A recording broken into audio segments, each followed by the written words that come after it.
Okay, so I always joke that every time I get out the napkin, it's big brain stuff. And honestly, it's more like big for my little brain stuff. But let's just pretend it's big brain. So I'm going to draw a couple things here. This is a quantum computer.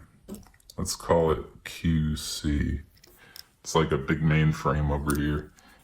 And in this quantum computer, let's say there's 100 qubits. Let's say there's 100 qubits in it. And let's say they're good, stable qubits. And my theory here is that, I'll just tell you right out loud here, that my theory is that the states of qubits could be dimensions, and I'll explain why. So let's say there's 100 qubits in that computer, and let's say like any traditional computer, you could have 0 or 1 for your potential state of those qubits. These are just brackets. I'm not sure if that's clear, but that's a 0 and a 1 in a bracket. So you have two potential positions, so two outcomes, and you have 100 qubits. So you have 2 to the 100th potential states for each qubit. So let's say here's a qubit, and you could think of it as like a blurry, nebulous thing with all these potential states in it, right?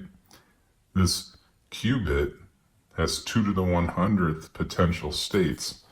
So my question is, we think of dimensions as directions, and that comes from this type of thinking of this box, right? Like everyone knows this box. We have this direction, then we have like depth, this direction, X, Y, and Z, and all that. So technically, a dimension is a direction. Even time has a direction forward, right? So technically, a dimension requires an element of direction, I think. I don't know. That's what I think. So back to this qubit. As all these probabilities are moving around, let's think super abstract here. Let's forget this box, which is like something we can imagine, in day-to-day life. Forget that. Let's imagine a nebulous probability, a qubit floating around, and it's got 2 to the 100th potential, let's say, states. So my question is, are states directions? And I'm thinking they could be, because think about it, like these qubits have probabilities that are kind of nebulous and moving around here. Like this is a fluid thing right here. This is fluid. So I'm thinking this fluidity here, as it's actually a direction, right? As it's moving, there's this fluidity, and then we observe it and we break it down, and this fluidity breaks down into whatever, our observed answer or point. But before that, there's 2 to the 100th possibilities. So is there 2 to the 100th dimensions? That's what I'm wondering. And are dimensions just a function of qubits?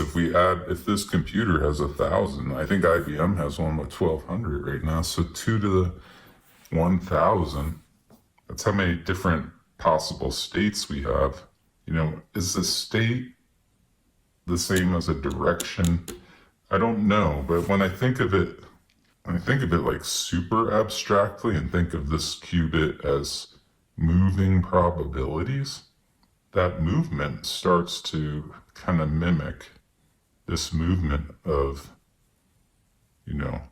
dimensions that we're more familiar with, like these. So that's what I'm thinking. And Calabi-Yau manifolds, things like that, they say that we can't access the 9 dimensions, or I guess the 11 dimensions of string theory. There's like 8, 7, I don't know. We can't access 7 of them because they're so small that you're basically like an ant walking over a pore of a leaf. You just kind of walk right by it. And that's happening with us with these things. I could walk by a qubit in this computer and not interact with it. So that's kind of consistent. Are these just so small we never access the states that they're, potential states that they hold. I don't know. I find it intriguing. Let me know what you think.